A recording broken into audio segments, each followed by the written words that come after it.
Okay, let's do some yoga. We're going to begin by sitting in a kneeling position, and if you find discomfort here, you can always use a cushion. Place it on top of the heels of your feet and then bring your buttocks onto that, just to take a little bit of the strain, the pull off of the knees. If you need to sit cross-legged, then do so. Let's place our hands in our lap, one above the other. You can have your left on top of your right or your right on top of your left, whichever feels good for you. Get the trunk of the body upright, like a column. Get your head equally over your shoulders and your head and shoulders centered over your hips. Close the eyes and take this time to tune in, to observe your flow of breath, to experience an elevation as you breathe in, a sense of rising up, a sense of creating space, both internally and externally. And then an observation of the breath out, the exiting of the air inside you, and how with the exit of the breath you can sense surrender, a release. You're letting go. Unclench your teeth. Relax the skin on your face. Unfurrow your brow. Breathe.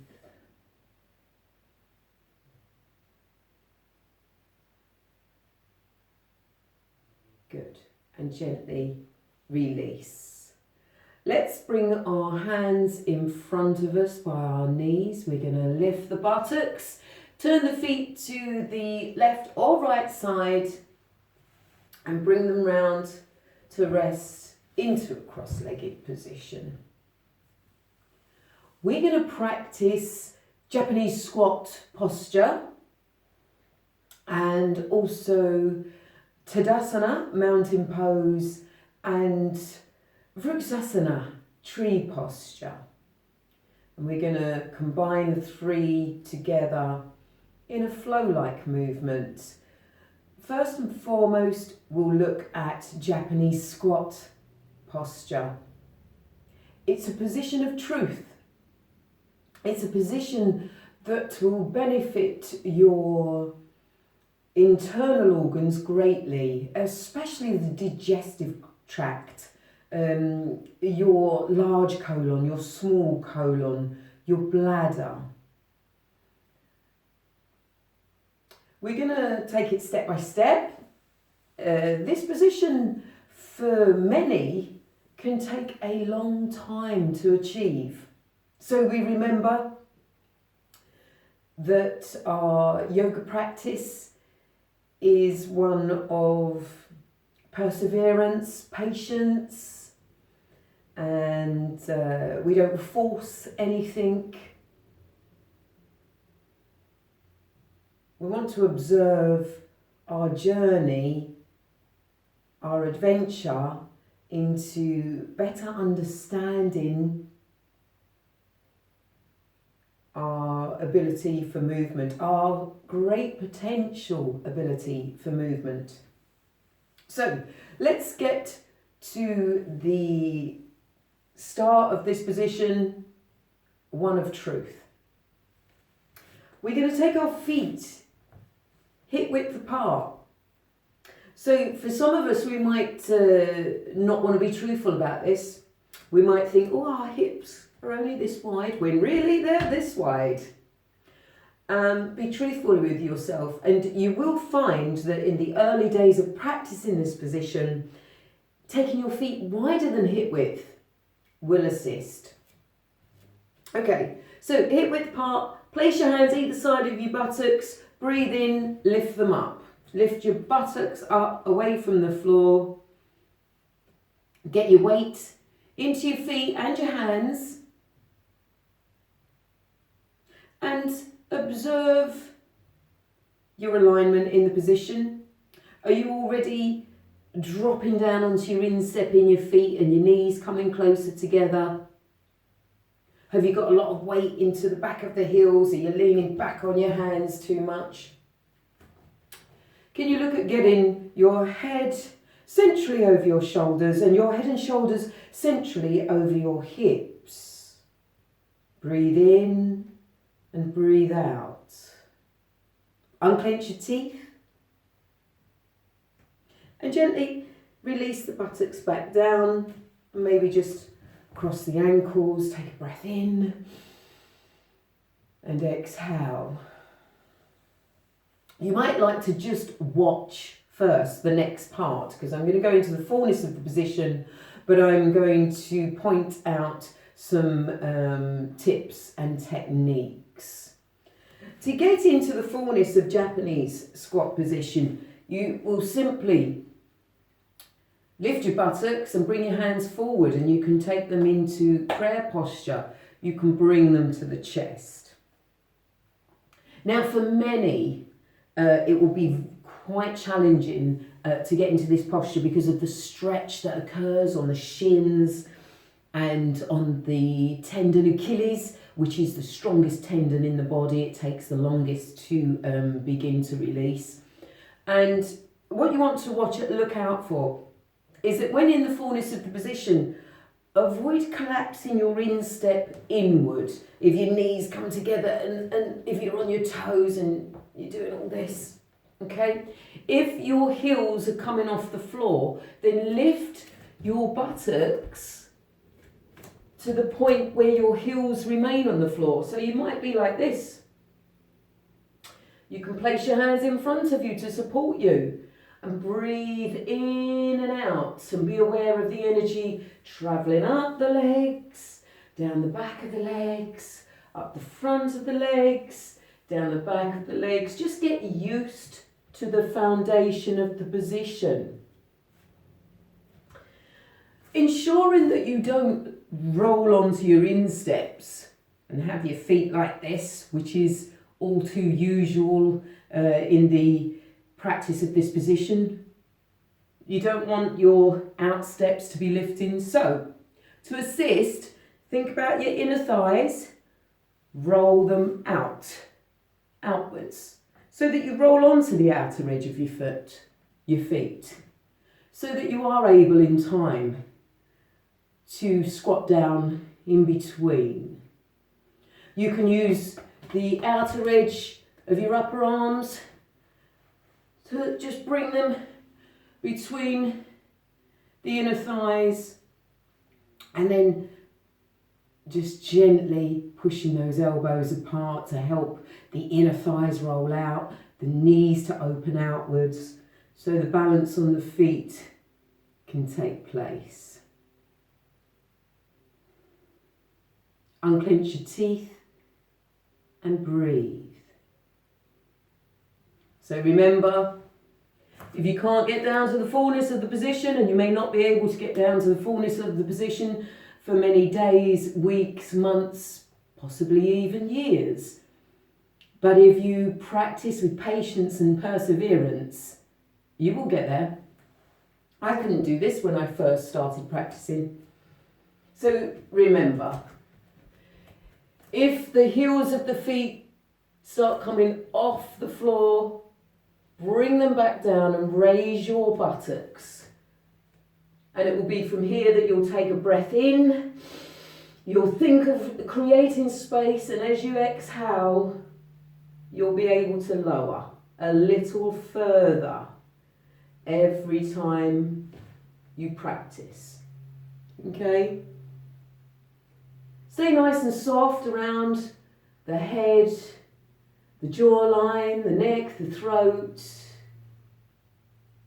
and observe the breath. And for those of you that are in the fullness of the position, when you're Next, going to breathe in. You're going to press down into the four corners of your 2 feet, and you're going to stretch up through the legs, up through the trunk of the body, into the head, and rise yourself up. And we'll find ourselves in Tadasana, mountain posture. So bring the 2 feet together. Just move this back a little bit. So the 2 feet are together, and you're rising up from the soles of your feet to the crown of your head. The mountain is very tall.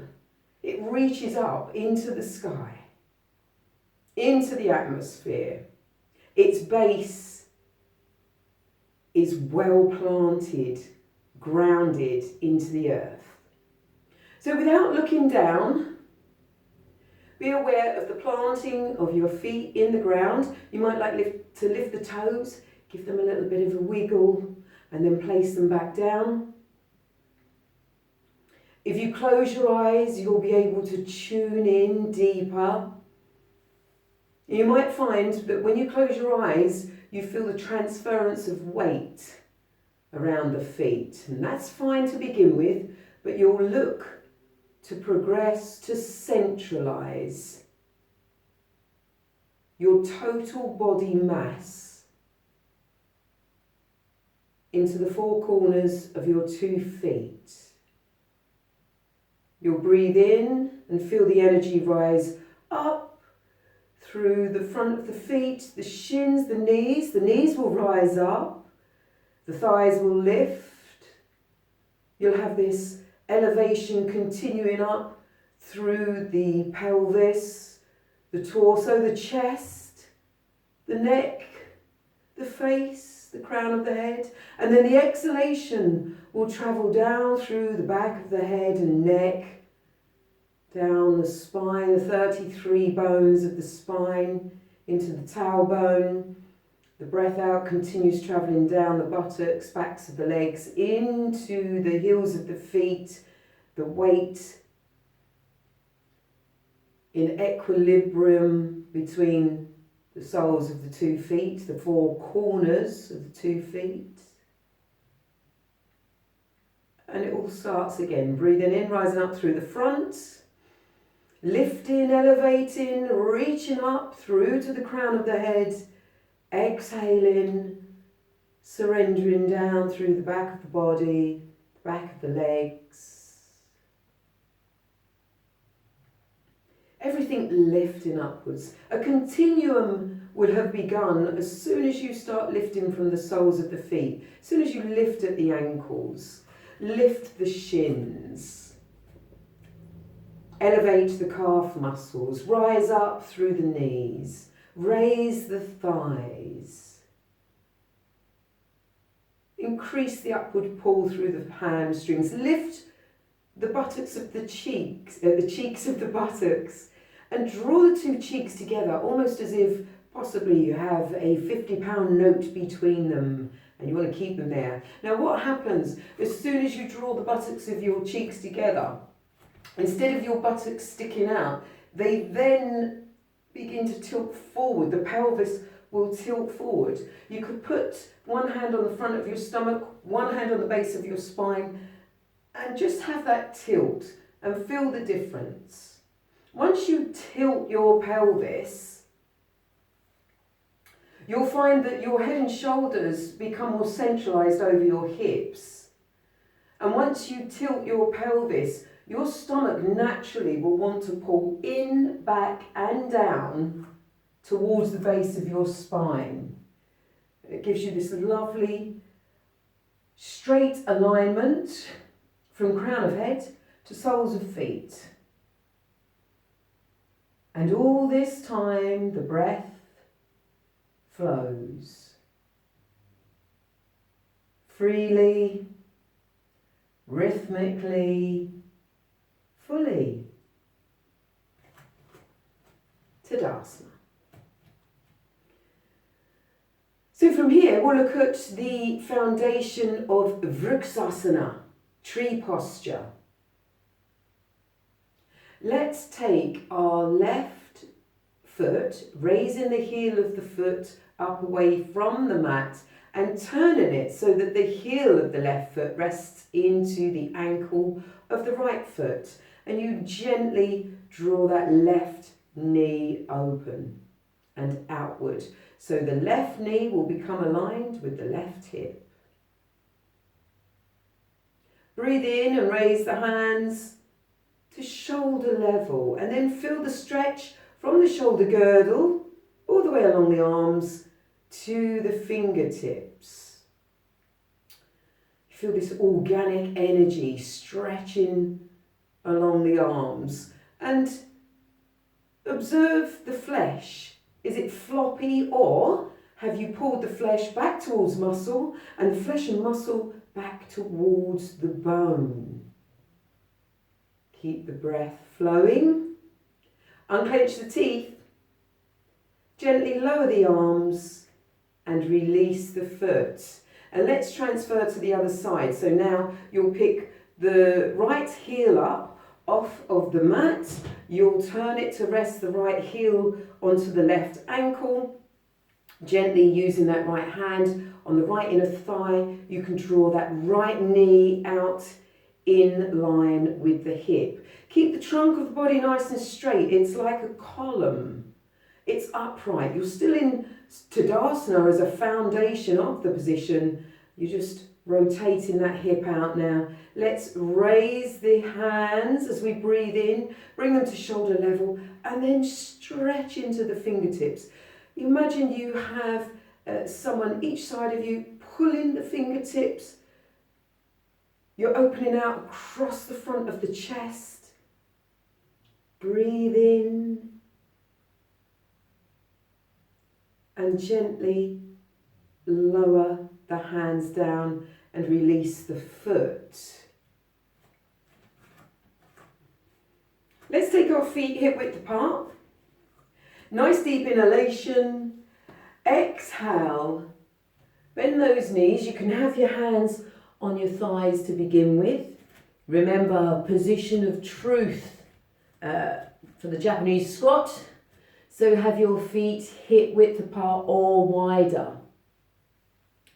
Gently lower yourself down. Only go to the point where you feel comfortable.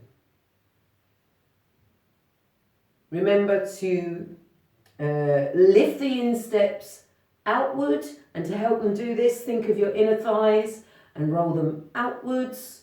Get some weight on the outer edge of your feet. Breathe in, press the feet into the floor, lift up through the legs, through the trunk of the body to the crown of the head. Once again into Tadasana, the 2 feet together. We'll go back into Vrksasana tree posture. Now you can lift the left heel away, place it in line with the left ankle. If you feel you've got more balance, you can place it to the inner knee or right up at the root. Use your left hand to gently draw that left knee in line with the hip. Breathe in, raise the hands, stretch into the fingertips once the hands are shoulder level. Unclench your teeth. Breathe. And it doesn't matter if you sway, trees sway, but do think about the skin on your body. The position may look quite static, but actually you're thinking about the flesh around the hips and you're lifting it up to the waist, waist to armpits. You're lifting the skin at the front of the body. You're lifting the skin and the muscles from the lower back, rising them up, creating that elevation, that lift on every breath in. And gently lowering the hands, release the foot. Take the weight, the balance into Tadasana, both feet, and then transfer to the other side, nice and slowly. Taking your right foot into your chosen position, wherever you feel that your balance is. in your practice today. Again, recognizing the ego may want you to go further than you're actually capable of, so you need to keep check on that. It's always better to practice the position and grow really strong at a lower level before progressing. Because if you allow the ego to take you forward too soon, you might miss some precious observations about yourself. So let go of the ego, relax, and allow the breath to flow.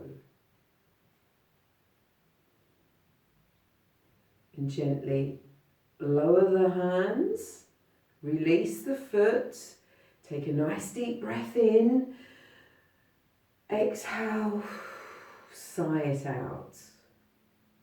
And once more, take the feet hip width or wider apart. Place the hands onto the thighs, nice deep inhalation. Pull up, pubis to navel, navel to breastbone, breastbone to brow. Make this lovely elevation, create space, lift your hips away from your femur bones, and then begin to bend the knees, to lower the buttocks down, to bring the trunk of the body between the legs. Avoid rolling onto the instep of your feet, rather draw the weight and energy outwards. Get the weight in the outer edge of the feet, the inner thighs, roll them outwards. Palms of the hands together, bring them toward the heart, and have the eyesight nice and soft, a soft gaze about 2 to 3 feet in front of you, so that the bones in the neck don't crunch. They remain nice and elongated, a natural extension of the spine. Unclench the teeth.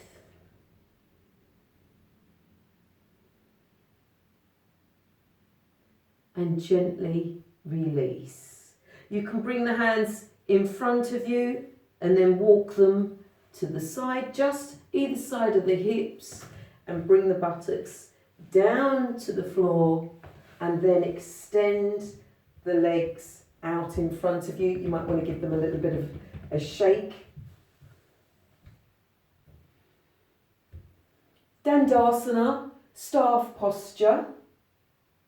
And in this position, you can actually grab the flesh of your buttocks and pull it out behind you and up into the small of the back. Avoid pulling it out to the sides of the hips. You're actually pulling it out from behind you, and this will help the ischium just tip forward very slightly.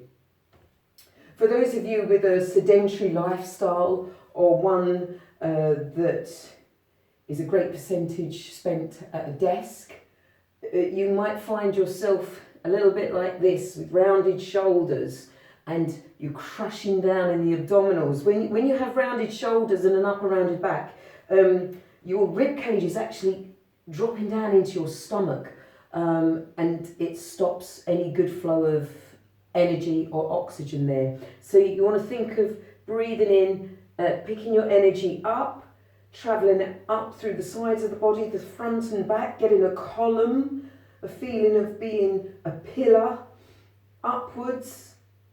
And again, that lovely silk that's coming from the crown of your head up to the universe above. Bring the hands either side of your hips. Nice deep inhalation through the nostrils.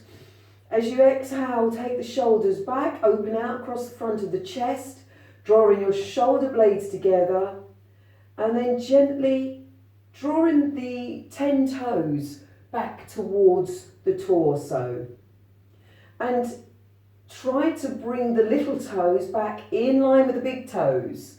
There's going to be the feeling that you want to just draw your big toes back towards your torso. But indeed, if you push your insteps forward and bring your out steps out and back, then the 10 toes will come towards the trunk of the body. Dandasana, you're almost feeling like a bookend now. This is a great stretch and complete stretch for the legs. And then release, relax the heels down. And then we'll bring the hands forward. We'll link the thumbs. We'll raise the hands above the head, lifting, creating space. So at this point in the position, we're already taking a breath in and thinking about lifting our hips away from our femur bone. We're thinking about rising the flesh up from hip to waist, waist to armpit, armpit to elbow, elbow to wrist to fingertips. It's a continuous flow upwards every time you breathe in. And then as you exhale, begin to hinge forward at the hips. So if you get to a point and straight away you think, oh, I just want to hold on, and then you collapse and you round the shoulders, try and avoid that. Get to a position, a place in the posture where you are perfectly aligned, and slowly work from there. If you take a continuous observation of the self, with every breath, you will be guided completely and correctly through the movement. While your hands are still above your head, you want your ears brushing on the insides of your upper arms. You breathe in, you increase the space that you're making. You increase the elevation. And then as you exhale, you relax and you surrender.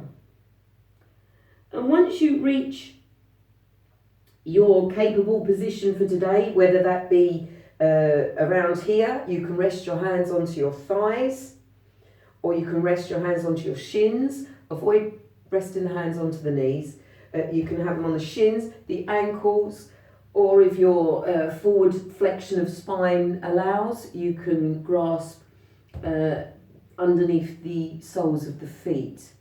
But taking the position to a place of comfort. And whilst here, if you've got your cushion or pillow or blanket to hand, you can place it across the shins, and you can actually just rest the forehead down and breathe. This is a lovely position for letting go of the ego.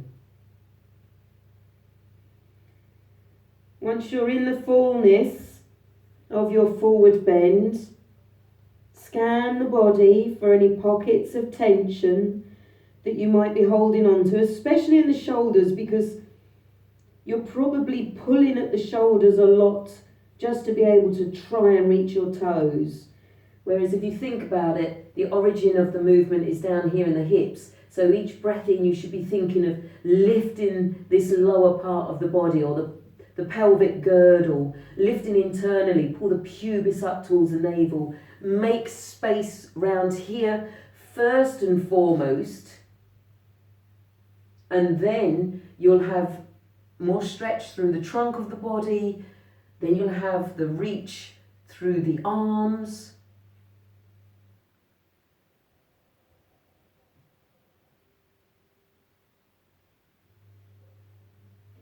Basically, you're always working from the core outwards.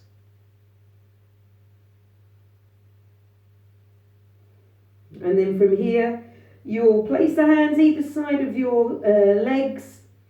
You will pull the tummy in, your chin is on your chest. You restack the bones of your spine until your shoulders are above your hips, and then your chin can come parallel with the thighs. Nice deep breath in and out. And then bringing yourself round to a cross-legged position. And hopefully now you go off, enjoy the rest of your day and make the most of the space in time that you're being given.